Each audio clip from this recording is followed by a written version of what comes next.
Hi guys, so in this video I will be showing you a limited sliding trace which you can use for almost any species, edible species, unedible species. But in this particular video I'll be showing you uh, a trace that I'll be using for galjoen, steenbras, um, all your smaller rock and surf species like belman as well. On the days that they are very fussy, they don't like to feel something on the line. As soon as they feel something on the line, they get spooked. So this allows them to feed and to explore the bait without feeling any resistance until it's too late and they run into the stop of the sliding trace. So what we will be using in this video is my trusted braid scissors, 0.4 sinker line, and a maxima fluorocarbon 25 pound breaking strength, which is 12.5 kgs. I mean 12.5 kgs is more than enough, and it's not too heavy. You can even go down to 20 pounds, 15 pounds, depending on how the bite is on the day. If they're very shy, you can normally start with the lighter line, just to get the bite on. And then I have a 4-ounce grapple sinker, which I'll normally use on the beaches when there's quite a bit of undercurrent. It helps to keep your trace in one place and not wash and mix your line up and all those kind of stuff. We're using two barrel swivels and a normal swivel, and I'll be using a 1.0 Gamakatsu hook. What I like about these hooks is they're quite slim in profile and they're quite strong as well. And it's almost like they've got a bigger gape, um, especially when are putting on worm like wonderworm, moonshine, and bloodworm. I found this one to rig the worm quite easily. And then lastly, we'll be using two beads. The beads you use on the bottom and the top of your sliding sinker line, just to protect your knots from the swivel, so it doesn't wear and tear on there.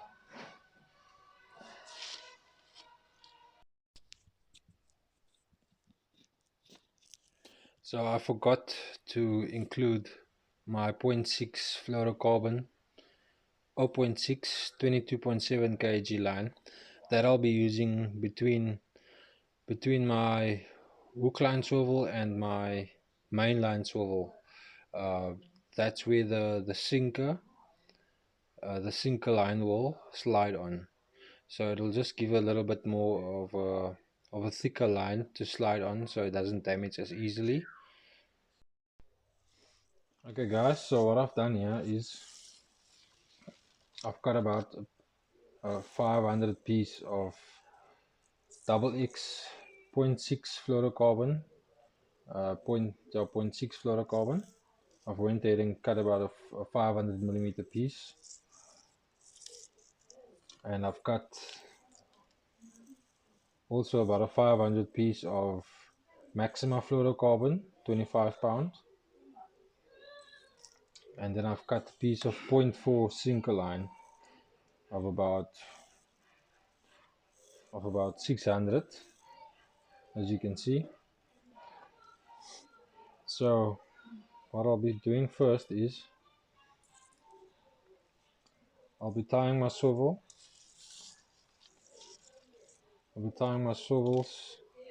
I'll be putting the normal swivel on the top. This is going to be the one going to my main line, connecting to my main line. So the setup I'm using is 30 pound braid main line going to a 60-pound braid leader, and from there I have about a meter and a half of 0.6 fluorocarbon. So this will connect to that. So the knot I'm using here is a uni knot, as I've shown in my previous video. You fold it through the swivel like this, then you fold it over itself until it makes a loop. There you can see the loop. Then you go through the loop about 5 or 6 times. So I'm just going to go off camera here. So you complete your 6 loops, 6 times through the loop. Then you wet it, and there you have it. You pull it tight, and you cut off the tag end. So that's done. So what I'm doing here is, this is going to my main line. I'm connecting my main line here. Then what I do is I insert my first bead. This is going to protect this knot here from the constant bumping against it whenever I have a fish on, or whenever it's sliding in the water. Then I put in my first paddle swivel. The swivel will be sliding, as you can see. It's a limited slide, so I'll only be able to slide on this piece of line. And on this end here, I will connect my sinker line. But first I'm going to connect this paddle swivel on the end. No, sorry, excuse me. Now I'm going to insert the other bead on this side. So here you can see it's going to protect my 2 knots on either side from being hammered by the swivel. Now I'm completing this and closing this piece of line off. Yet I'm going to do another uni knot, fold it over each other, and then go through about 6 times.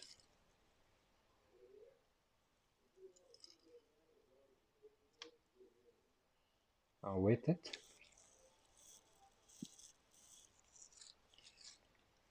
I'll pull it tight, nice and tight. Now trim off the tag end. Now we've got that done. So now I'm going to use the line I'm using for my sinker line, which is a 0.4 mono. You want this line to not be the strongest line that you have. For in the case that you do get stuck, which you don't often get on the beach, but just in case you get stuck, then you're able to pull it loose, or to break it, so you don't lose a fish or all of your tackle. So yeah, I'm also going to use a double uni knot, sorry. Also the same as my previous knots. And just get this line untangled here. So the reason my sinker line is going to be a bit longer is so that I can clip my hook onto my sinker to improve aerodynamics when I'm casting, so I can get a further cast in. Whereas when they're not clipped in, you tend to get a lot of wind resistance, which can influence your casting if you need to get to a deeper bank or to a deeper hole.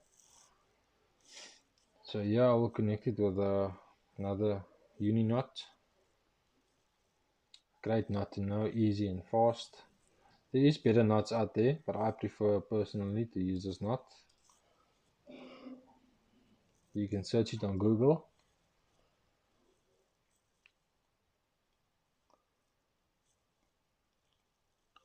Wet it. You trim the tag end off.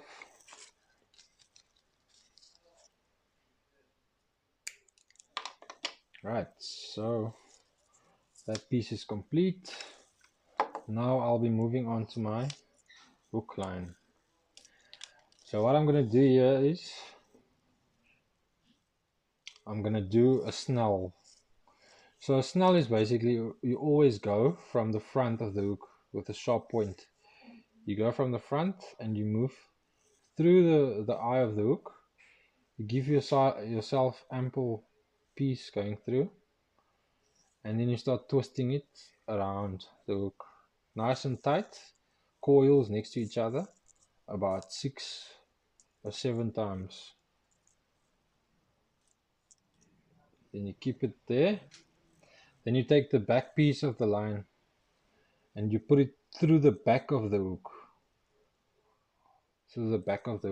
and you pull it through, and then you pull it tight. As you can see there, it completes the circle. Nice and slim profile. So then I always cut off this piece here, this piece of tag end.